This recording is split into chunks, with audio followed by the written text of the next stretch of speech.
ఈరోజు ఉదయం ఒక సంఘటన జరిగింది. ఆ సంఘటన ఎక్కడో కాదు, మన ఛానల్లో మన లైవ్ షోలో జరిగింది. రోజు ఉదయం 9 గంటల నుంచి 10 గంటల మధ్యలో నేను ఒక లైవ్ ప్రోగ్రామ్ అనేది చేస్తాను. ఆ ప్రోగ్రాం పేరు వచ్చేసి విశ్లేషణ విత్ పాషా. ఈ ప్రోగ్రాంలో నా ఫోన్ నెంబర్కి, ఇక్కడ మీకు కనిపిస్తుంటుంది, నా ఫోన్ నెంబర్కి ప్రజలు డైరెక్ట్గా ఫోన్ చేసి ఆ రోజు టాపిక్ మీద నేను ప్రజలతో డిస్కషన్ అనేది చేస్తాను. విశ్లేషణ విత్ పాషా. అయితే ఆ ప్రోగ్రామ్ ఏదైతే ఉందో అది ఈరోజు కూడా జరిగింది. జనరల్గా మండే టు సాటర్డే ఈ ప్రోగ్రామ్ అనేది ఉంటుంది. అయితే ఈరోజు ప్రోగ్రాంలో ఒక సంఘటన జరిగింది. ఒక కాలరు మనకి ఫోన్ చేశాడు. ముందుగా ఆ కాలర్ ఏం చెప్పాడో వినండి. ఎందుకు అంటే 100% ఈ కాలర్ వచ్చేసి పెయిడ్ ఆర్టిస్టు. ఇక ఎవరు ఈ కాలర్కి పేమెంట్ చేస్తున్నారు, వాడు ఎందుకు ఇలాగా ప్రశ్నలు అడిగాడు అన్న విషయం మీరే అర్థం చేసుకొని దయచేసి కమెంట్ రూపంలో నాకు చెప్పాలి. ఇక ఇక్కడ కొంచెం జాగ్రత్తగా వినండి. కాలర్ ఉన్నారు, మాట్లాడదాము. కాలర్తో మాట్లాడదాము. దాని తర్వాత హలో హలో నమస్తేనా. నమస్తే అండి. నాకు నిన్నటి నుంచి నేను చెక్ చేస్తాను సాక్షిలో వచ్చిన రిపోర్ట్ గురించి. ఏ వెబ్సైట్ లో సెంట్రల్ గవర్నమెంట్ సంబంధించిన ఏ వెబ్సైట్ లో కానీ రిపోర్ట్ లేదు, ఈ పీడిఎఫ్ ఫైల్ లేదు కదన్నా. ఇది ఎట్లొచ్చింది? ఓ పని చేయండి, మరి సాక్షి మీద ఒక కేసు పెట్టండి. కేసులు కాదన్నా, మీరు వీడియోలు చేస్తున్నారు కదా. అలా కాదు, చెప్పచ్చు. అది తెలుసా? ఆగండి, నేను చెప్తాను. అది ఎట్లా వచ్చింది అన్నది ఒక న్యూస్ పేపర్ అన్నది ఒక న్యూస్ పేపర్లో వచ్చింది అనుకోండి, అది ఒక గెజెట్తో సమానం. న్యూస్ పేపర్లో వచ్చిన దాన్ని ఆధారంగా చేసుకోవచ్చు. ఉదాహరణకి కోర్టులు ఏమంటాయి, ఒక న్యూస్ పేపర్లో యాడ్ ఇవ్వండి, 15 రోజుల తర్వాత రండి అంటాయి, ఏదైనా భూమి సమస్యలు ఉంటాయి. న్యూస్ పేపర్ అన్నది ఒక అథెంటికేటెడ్ డాక్యుమెంట్. ఆ డాక్యుమెంట్ ని బట్టి మేము ప్రోగ్రామ్ అనేది చేసినాం. మీకేమైనా సందేహం ఉంటే వెళ్ళి సాక్షి మీద కేసు పెట్టండి. అంటే మీరు ఏ సెంట్రల్ గవర్నమెంట్ నివేదిక ఇచ్చింది? నేను ఏ నివేదిక వచ్చింది ఏంది అన్నది నేను క్లారిటీగా చెప్తున్నా మీకు. సెంట్రల్ గవర్నమెంట్ వెబ్సైట్ ఏదైనా తెలియదన్నా మీకు? అది నేను అదే చెప్తున్నా బ్రదర్. నాకు న్యూస్ పేపర్ అన్నది ఈనాడు అయినా సరే ఒక గెజెట్ లాంటిది, ఆంధ్రజ్యోతి అయినా గెజెట్ లాంటిది, సాక్షి అయినా ఒక న్యూస్ పేపర్లో వచ్చినప్పుడు మీకు సందేహం ఉంటే న్యూస్ పేపర్ మీద పెట్టండి, నన్ను ప్రశ్నించవద్దు సాక్షి గురించి. అంటే సాక్షి గురించి నేనేం ప్రశ్నించలేదు, అడుగుతాను. సాక్షి గురించి ప్రశ్నించాలన్నా అది ఫేక్ రిపోర్ట్, ఒరిజినల్ రిపోర్ట్ తర్వాత విషయం. నేను మిమ్మల్ని సాక్షిని బేస్ చేస్తున్నారు కదా మీరు. ఇప్పుడు వచ్చింది సాక్షి, ఓన్లీ సాక్షిని బేస్ చేసుకుని రాయనా ఇక్కడ? ఇప్పుడు ఓన్లీ సాక్షిని బేస్ చేసుకున్నారు కదా మీరు వచ్చింది. అదే అన్న, సాక్షిని బేస్ చేసుకుని ప్రోగ్రామ్, సాక్షిలో వచ్చిన రిపోర్ట్ ని బేస్ చేసుకుని ప్రోగ్రామ్ చేస్తున్నా, రాయనా ఇక్కడ? రాయండి, అది ఆ మాట రాయండి. సాక్షిలో వచ్చిన రిపోర్ట్ అని చెప్పండి. కేంద్ర వెబ్సైట్ అయితే కేంద్ర వెబ్సైట్ అయితే సాక్షిలో వచ్చినటువంటి నా మాట ఇవ్వండి. ఒక నిమిషం అన్న, నేను ఫలానా వెబ్సైట్ లో రిపోర్ట్ చూసినాను, ఫలానా వెబ్సైట్ సెంట్రల్ గవర్నమెంట్ వెబ్సైట్ లో రిపోర్ట్ వచ్చింది అనేది ఉంది. నేను ఒక చిన్న ఎగ్జాంపుల్ చెప్తాను మీకు ఎందుకో. నిన్న ఇదే రిపోర్ట్ గురించి నేను వెబ్సైట్ చెక్ చేస్తా అంటే ఏప్రిల్లో ఇండియన్ జస్టిస్ రిపోర్ట్ అని ఒక వెబ్సైట్ ఉంది, చూసాను నేను. చెప్పండి. దాంట్లో ఏపీ పోలీసింగ్ లో ఆంధ్రప్రదేశ్ ర్యాంకు సెకండ్ ఉంది, కర్ణాటక ఫస్ట్ ఉంది. ఇప్పుడు నేను ఆ పీడిఎఫ్ ఫైల్ కానీ నా దగ్గర ఉంది. అవసరం లేదు, నా దగ్గర ఎప్పటిది? ఏప్రిల్లో. ఏ సంవత్సరం? 2025. మరి ఇప్పుడు ఎందుకు పడిపోయింది? నేను అదే చెప్తున్నా. నేను ఇప్పుడు వెబ్సైట్ చెప్పిన పీడిఎఫ్ ఫైల్ నా దగ్గర ఉంది. నేను చెప్తున్నా వినండి. మీరు అదే రకంగా ఈ రోజు జరిగిన దాంట్లో నిన్నటి నుంచి సాక్షిలో వచ్చిందని మీరు రిపోర్ట్ చేస్తున్నారు. ఆంధ్రప్రదేశ్ వ్యవస్థ, ఆంధ్రప్రదేశ్ పోలీస్ వ్యవస్థ అని చెప్తున్నారు కదా. ఇప్పుడు దానికి సంబంధించిన ప్రయారిటీగా ఏదైనా కానీ సోర్స్ ఉంటే ఆ వెబ్సైట్ పేరు, ఆ పీడిఎఫ్ ఫైల్ ఏమైనా ఉందా మీకు? సాక్షి పేపర్ లో వచ్చిన ఆర్టికల్ కట్ చేసి దాన్ని క్రాప్ చేసి వీడియో చేసేంత ఓపిక ఉన్నప్పుడు ఒక వెబ్సైట్ ఎక్కడ ఉంది, ఓపిక లేదా మీకు? నా మాట వినండి. ఆ సెంట్రల్ గవర్నమెంట్ వెబ్సైట్ అన్నది ఒక వారం 10 రోజుల తర్వాత చూడండి, లేదంటే ఒక 15 రోజులు వెయిట్ చేసి చూడండి. 15 రోజుల తర్వాత వెయిట్ చేశారు, మీకు ఎందుకు తొందర వచ్చింది? అప్పుడే వీడియో చేయడం ఎందుకు తొందర వచ్చింది అంటే సాక్షి అన్నది ఒక న్యూస్ పేపరు. మళ్ళీ చెప్తున్నా, అంటే దాంట్లో సాక్షిలో వచ్చింది నమ్మమంటారా? నమ్మకపోతే కేసు పెట్టండి. మీరు చెప్పండి అన్న. అరే నిన్న నా న్యూస్ పేపర్, ఒక నిమిషం చెప్తున్నా, ఒక నిమిషం. ఈనాడులో ఒక న్యూస్ వచ్చింది, ఒక న్యూస్ పేపర్. న్యూస్ లో సంబంధించి మీరేం తమిళ అంట పెట్టలేదే? ఏది వైసీపీ వచ్చింది సాక్షిలో వచ్చిందని విషయంలో మేము ముందే చెప్పాలి. ఇప్పుడు సాబండి అని చెప్పి ఒక తమిళ పెట్టినాం. మీరు ముందే చెప్పండి. మేము ముందే చెప్పాము, ఇప్పుడు చావండి అని చెప్పి ఒక తమిళ పెట్టినారు. చావండా? ఏం పెట్టినారు? ఒక్క నిమిషం చూసుకుంటా. ఇప్పుడు అనుభవించండి. తెలుగు చదవడం రాదన్న నీకు? అనుభవించండి అని చెప్పినారు. మరి ఇది ఈ కాలరు ఫోన్ చేసి విషయం ఏంటంటే సాక్షిలో ఒక న్యూస్ అన్నది వచ్చింది. సాక్షిలో ఒక న్యూస్ అన్నది వచ్చింది. ఏమైనా న్యూస్ వచ్చింది అంటే నిన్నటి న్యూస్ పేపర్లో వచ్చినటువంటి న్యూస్ ఏంటంటే పోలీసు వ్యవస్థ అన్నది, పోలీసు పనితీరు అన్నది దిగజారిపోయింది. 36 అంటే మన భారతదేశంలో రాష్ట్రాలు యూనియన్ టెరిటరీలు కలిపి 36 ఉంటే ఆ 36లో ఆంధ్రప్రదేశ్ స్థానం 36వ స్థానానికి అంటే చిట్ట చివరి స్థానానికి దిగజారిపోయింది అని నిన్న ఒక ఆర్టికల్ అనేది వచ్చింది. వస్తే ఈ వ్యక్తి ఏం చేసిండు అంటే ముందు కూడా ఇట్లే చేసిండు. ముందు ఏం చేసిండు అంటే ఆ విషయానికి వస్తా. అయితే ఈ వ్యక్తి ఏం చేసిండు, సాక్షిలో వస్తే సరిపోయిందా, వేరే ఎక్కడ రావద్దా, వేరే ఏ వెబ్సైట్లో ఉంది అని చెప్పేసి నన్ను ప్రశ్నించిండు. జనరల్గా ఏం జరుగుతుంది అంటే ఏదైనా న్యూస్ పేపర్ నుంచి మేము కంటెంట్ అనేది తీసుకోవచ్చు, ఆ అథారిటీ మాకుంది. దాన్ని ఏమంటారు అంటే ఇక్కడ మీకు కనిపిస్తుంటుంది, ఇక్కడ క్లారిటీగా ఒకసారి మీరు చూడొచ్చు. న్యూస్ పేపర్ నుంచి కంటెంట్ అన్నది మనము తీసుకోవచ్చు, ఆ అథారిటీ మనకి ఉంటుంది. అయితే న్యూస్ పేపర్ నుంచి నేను కంటెంట్ అన్నది తీసుకొని దాని మీద వీడియోలు చేస్తే ఈ వ్యక్తి ఏమంటాడు, లేదు వేరే వెబ్సైట్లలో ఎక్కడ రాలేదు, సాక్షిని నువ్వు ఎట్లా నమ్ముతావు అని చెప్పేసి నన్ను ప్రశ్నించేటటువంటి ఒక కార్యక్రమం అనేది చేసిండు. అయితే ఆ వ్యక్తికి సమాధానం చెప్పవలసిన బాధ్యత నాకుంది. ముందుగా ఆ వ్యక్తి ఎవరు అంటే హీజ్ అ పెయిడ్ ఆర్టిస్ట్. మొదటిసారి కాదు, ఇంతకు ముందు కూడా అంటే మొన్న కూడా ఒక ఫోన్ చేసి ముదిగొండకి సంబంధించి ముదిగొండ ఫైరింగ్స్ జరిగినాయి పోలీస్ కాల్పులు, దానికి సంబంధించి నన్ను ప్రశ్నించిండు, కన్ఫ్యూజ్ చేసే కార్యక్రమం చేసిండు. నేను ఎక్కడ కన్ఫ్యూజ్ అవ్వలే.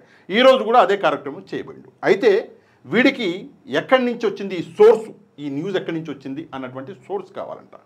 సరే, సోర్స్ అనేది మనం ఇద్దాం. ఈ న్యూస్ అన్నది ఎక్కడి నుంచి వచ్చింది అంటే ఇది ప్రెస్ రిలీజు, ఇది ప్రెస్కి ఇవ్వబడినటువంటి న్యూజు. ఉదాహరణకి సరే నువ్వు సాక్షిని నమ్మవు కదా, ఇక్కడ మనం చూసుకుంటే ద సెంటినల్, ఇది ఒక న్యూస్ పోర్టల్ ద సెంటినల్. దీని గురించి కూడా తెలవని మహానుభావులు ఉంటారు. పచ్చ మీడియాలో చాలామంది ఉన్నారు. ఇప్పుడు ఎవడైతే నన్ను ప్రశ్నించిండో వాడైతే అసలు దీని గురించి ఇది ఎప్పుడు చూసుంటాడు వీడి జన్మలో. దీంట్లో వచ్చినటువంటి న్యూజు, హేమంతా బిశ్వ శర్మ గారు, ఈయన అస్సాం ముఖ్యమంత్రి, ఈయన ఫోటో వేసి ఎప్పుడు వచ్చింది, 21 నవంబర్ 2025 పొద్దున 8:17కు వచ్చింది. దీంట్లో డీటెయిల్స్ ఇవ్వడం జరిగింది. ఏమి ఇవ్వడం జరిగింది, Assam ranked first in new criminal law implementation అని చెప్పేసి ఇక్కడ ఇవ్వడం జరిగింది. అంటే క్రిమినల్ లా కొత్తవి వచ్చినాయి కదా, ఆ క్రిమినల్ లాస్ని ఇంప్లిమెంట్ చేయడంలో అస్సాం నెంబర్ 1 స్థానంలో ఉంది అని చెప్పేసి ఇక్కడ ద సెంటినల్ రాయడం జరిగింది. దాంతోపాటు ఏ రాష్ట్రం ఏ స్థానాల్లో ఉంది అన్న డీటెయిల్ కూడా ఇక్కడ రాశారు. ఉదాహరణకి మీరు ఇక్కడ చూసుకుంటే హర్యానా 62.7%, అంటే టోటల్గా వచ్చిన మార్కులు 100%కి హర్యానాకి 62.7%, మధ్యప్రదేశ్కి 54.15%, ఉత్తరప్రదేశ్కి 47.16%. ఇట్లా అన్ని రాష్ట్రాలు రాసుకొచ్చి చివరిగా ఇక్కడ ఆంధ్రప్రదేశ్, ఇక్కడ మీకు కనిపిస్తుందా, ఇక్కడ ఆంధ్రప్రదేశ్ అని 16.70%, అంటే 100 మార్కులలో 16.70% ఆంధ్రప్రదేశ్కి వచ్చినాయి. ఇది ఎవరు చెప్తున్నారు, సాక్షి చెప్పట్లే. ఇది చిట్ట చివరి స్థానం, ఇది సాక్షి చెప్పట్లే. ఇది ఎవరు చెప్తున్నారు అంటే ద సెంటినల్ చెప్తుంది. సరే, సాక్షినే మేము పట్టించుకోమంటే ద సెంటినల్ ఎవరు, మేము అస్సలు పట్టించుకోము ద సెంటినల్ని అని చెప్పినా కూడా ఆ మూర్ఖుడు చెప్తాడు. అంటే అట్లాంటి మూర్ఖుడు చాలామంది ఉన్నారు. ఇప్పుడు నేను ఒక సాక్ష్యాన్ని ప్రొడ్యూస్ చేస్తా, చూడండి.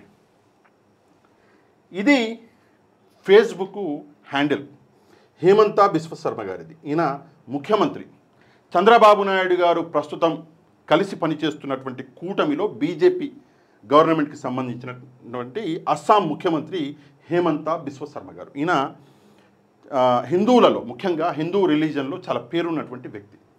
ఈయన ఇది ఫేస్బుక్ హ్యాండిల్. ఇదే ఫేస్బుక్ హ్యాండిల్లో మనము కిందికి వెళ్దాం. ఈయన అంటే ఫేస్బుక్ బాగా వాడతాడు. ఈయన ఒక గంటలో 4-5 పోస్టులు పెడతాడు కాబట్టి కొంచెం కిందికి వెళ్ళిపోదాం. కొంచెం కిందికి వెళ్ళి చూద్దాం. ఇది నవంబరు 20వ తారీఖు. ఇంకా కిందికి వెళ్ళాలా? ఓకే, ఇంకా కిందికి వెళ్దాం. ఇది పోస్టు, హేమంతా బిశ్వ శర్మ గారు పెట్టినటువంటి పోస్టు. ఈ పోస్టు నిజంగా నవ్వు తెప్పిస్తుంది. ఇది డాక్యుమెంట్. ఈ డాక్యుమెంట్ని కొంచెం జాగ్రత్తగా మీరు చూస్తే ఇక్కడ రాష్ట్రాలకి సంబంధించి టోటల్ లిస్ట్ ఉంది. ఏ రాష్ట్రానికి ఎన్ని పాయింట్స్ వచ్చినాయి. ఫస్ట్ స్థానంలో అస్సాం ఉంది 72.03. ఇది ఈ రాష్ట్రానికి వచ్చినటువంటి మార్కులు. నెంబర్ 1 స్థానంలో అన్ని రాష్ట్రాల గురించి ఇచ్చి కింద యూనియన్ టెరిటరీలు కలుపుకుంటే 36 ఉన్నాయి కదా, లాస్ట్లో ఆంధ్రప్రదేశ్ 16.70. ఇది ఆంధ్రప్రదేశ్కి వచ్చినటువంటి ఈ డాక్యుమెంట్. ఇదే డాక్యుమెంట్ని కూటమికి సంబంధించినటువంటి అస్సాం ముఖ్యమంత్రి హేమంత బిశ్వ శర్మ గారు ఇక్కడ షేర్ చేయడం జరిగింది. ఎప్పుడు చేసిండు? 19 నవంబర్ 11:05 గంటలకి, నైట్ 11:05కి ఈయన షేర్ చేసిండు ఇదే డాక్యుమెంట్. ఇక్కడ కనిపిస్తుందా మీకు? డాక్యుమెంట్ కనిపిస్తూనే ఉంటుంది. ఇక్కడ 36వ స్థానంలో ఆంధ్రప్రదేశ్ అని ఉంది, చివరి స్థానంలో. ఎవరు చేసింది అంటే చంద్రబాబు నాయుడు గారి కూటమికి సంబంధించినటువంటి అస్సాం ముఖ్యమంత్రి హేమంత బిశ్వ శర్మ గారు చేశారు. దీన్ని కొంచెం మనం చదువుదాము. Assam is ranked number 1 in the country అని చెప్పేసి ఆయన గర్వంగా పెట్టుకున్నాడు. ఎందుకు పెట్టుకున్నాడు అంటే ఆయన అస్సాంకి ముఖ్యమంత్రి కాబట్టి. దీంతకంటే పెద్ద సాక్ష్యం ఇంకోటి కావాలా? నేను ఆ మూర్ఖుణ్ణి అడుగుతున్నా. ఇది హేమంత బిశ్వ శర్మ గారు. ఏముందిలే ముఖ్యమంత్రి పెట్టుకున్నాడు అంటారా? సరే, అస్సాం పోలీసులు ఇదే ఫేస్బుక్లో Assam official Facebook handle Assam police కనిపిస్తుందా మీకు? ఇక్కడ చూసుకుంటే అది చూడండి, ఏడుంది? అగో, Assam got first position in the country in enforcement of new criminal laws. 20 November రోజు అస్సాం పోలీస్ వాళ్ళు పెట్టినటువంటి ట్వీట్. అగో, అస్సాం అంటే leads the nation number 1 in implementing new criminal laws, rank 1 అని ముఖ్యమంత్రి గారి ఫోటో కూడా వేసుకున్నారు అస్సాం పోలీసులు. సరే, సాక్షి అబద్ధం చెప్తుంది అనుకుందాం. ఆ మూర్ఖుడికి చెప్తున్నా, సాక్షి అబద్ధం చెప్తుంది అనుకుందాం. మరి మీ కూటమికి సంబంధించినటువంటి అస్సాం రాష్ట్రానికి సంబంధించినటువంటి ముఖ్యమంత్రి అబద్ధం చెప్తున్నాడా? అస్సాం పోలీసులు అబద్ధం చెప్తున్నారా? కొంచెమైనా సిగ్గుండాలా మాట్లాడడానికి? అస్సాం ముఖ్యమంత్రి గారు అయితే డైరెక్ట్గా ఫోటోనే వేసిండు. అదే డాక్యుమెంట్ ఏదైతే నేను ఇక్కడ చూపిస్తున్నాగా, అగో ఇదే డాక్యుమెంటు ఫోటో అన్నది అస్సాం ముఖ్యమంత్రి గారు ఇక్కడ వేయడం జరిగింది. ఒక ప్రెస్ రిలీజ్ డాక్యుమెంట్ని ఎక్కడుంది అని చెప్పేసి నన్ను ప్రశ్నించి నన్ను కన్ఫ్యూజ్ చేసేటటువంటి కార్యక్రమం అనేది చేసిండు ఆ మూర్ఖుడు. అసలు విషయం ఏంటంటే కొంతమంది పెయిడ్ ఆర్టిస్టులను పెట్టుకున్నారు. పెయిడ్ ఆర్టిస్టులకి డబ్బులు ఇచ్చి ఏం చేస్తున్నారు అంటే, డబ్బులు ఇవ్వకపోతే ఏం చేస్తారు? ఇండైరెక్ట్గా రెచ్చగొడతారు, నాలాంటి వాళ్ళని మీద ఉసిగొలుపుతారు. సరే, ఇట్లాంటి మూర్ఖులకి ఎట్లా సమాధానం చెప్పాలో మాకు చాలా బాగా తెలుసు. ఈ వీడియో నేను యాక్చువల్గా మండే లైవ్లో, అంటే రేపు సండే మన లైవ్ ఉండదు, ఈ ప్రోగ్రామ్ అనేది సండే రోజు మనం చేయం విశ్లేషణ విత్ పాష. మండే మార్నింగ్ లైవ్లో చేద్దాం అనుకున్నా. కానీ ఒక కుట్ర జరుగుతుంది. ఆ కుట్ర ఏంటంటే ఈ సాక్ష్యాలు ఇప్పుడు ఉన్నాయి, మరికొన్ని గంటల్లో లేకుండా చేసేటటువంటి కుట్ర కూడా జరగవచ్చు.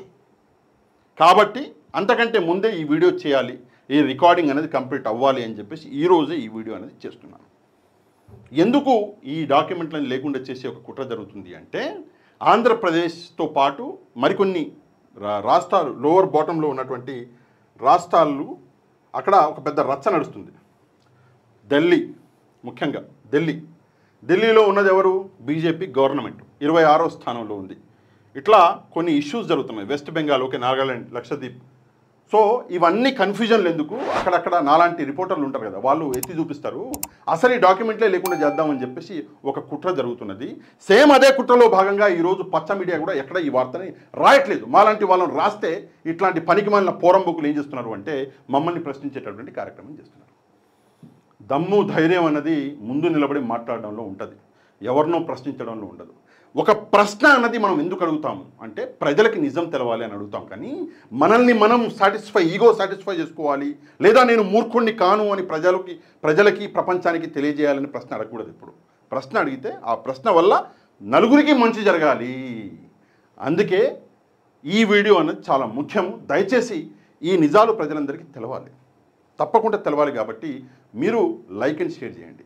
నా బాధ ఏంటి అంటే, ఆంధ్రప్రదేశ్ ఈరోజు 36వ స్థానంలో, చివరి స్థానంలో ఉంటే, మొదటి స్థానంలో ఈరోజు అస్సాం ఉంది, 2వ స్థానంలో హర్యానా ఉంది, 3వ స్థానంలో సిక్కిం ఉంది, 4వ స్థానంలో జమ్మూ కాశ్మీర్ ఉంది. జమ్మూ కాశ్మీర్ ఎవరు టెర్రరిస్ట్ ప్రాంతం అంటాం మనం, జమ్మూ కాశ్మీర్. అది 4వ స్థానంలో ఉంది. జమ్మూ కాశ్మీర్ పోలీసులు 4వ స్థానంలో ఉన్నారు, అస్సాం పోలీసులు మొదటి స్థానంలో ఉన్నారు, 2వ స్థానంలో ఈరోజు హర్యానా పోలీసులు, 3వ స్థానంలో సిక్కిం. జమ్మూ కాశ్మీర్ పోలీసులు 4వ స్థానంలో ఉన్నారు. బీహార్ వెనకబడ్డ రాష్ట్రం, బీహార్ 15వ స్థానంలో. మణిపూర్ రగులుతుంది. మణిపూర్ ఈరోజు పొద్దున కూడా ఎక్కడో న్యూస్లో విన్నాను నేను. మణిపూర్ పోలీసులు 21వ స్థానంలో ఉన్నారు. రగులుతున్న మణిపూర్ 21వ స్థానంలో వాళ్ళ స్థానాన్ని కాపాడుకున్నారు. అట్లాంటిది ఆంధ్రప్రదేశ్ పోలీసులు 36వ స్థానానికి దిగజారిపోయారు అంటే అది బాధాకరం. దిగజారిపోయారు ఆ లెవెల్కి అంటే అది బాధాకరం. ఆ విషయాన్ని ఒప్పుకొని తప్పు చేసిన వాళ్ళని ఇది తప్పు అని ఎత్తి చూపిస్తే వాళ్ళు సరి చేసుకుంటారు.